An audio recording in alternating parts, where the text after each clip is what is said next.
গতকালকে এটারই একটি ভিডিও দিয়েছিলাম। তো এটার ভিতরে ঢুকবো এবং দেখেন ঢুকতেই সামনে চোখে পড়ে গেল সুন্দর একটি ঝর্ণা। ঝর্ণার পরিবেশটা যথেষ্ট ভালো।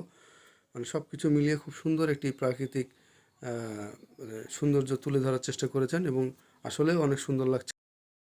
ঝর্ণার সামনে দাঁড়িয়ে সবাই ছবি তুলে নিচ্ছে। ছবি তোলার মতনই একটি জায়গা।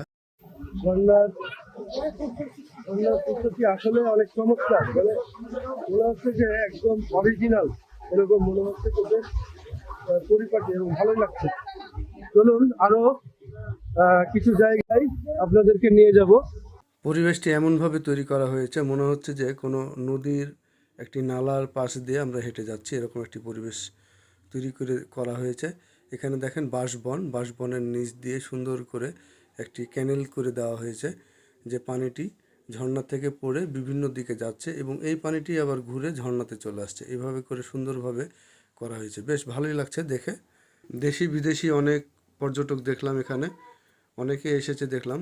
আসলে জায়গাটি এত সুন্দর করে করেছে যে দেখেন ছোট ছোট ঘোড়ার আকৃতিতে মূর্তি করা আছে এবং চারিপাশে বন জঙ্গল দিয়ে যেভাবে করে করেছে খুবই ভালো লাগছে।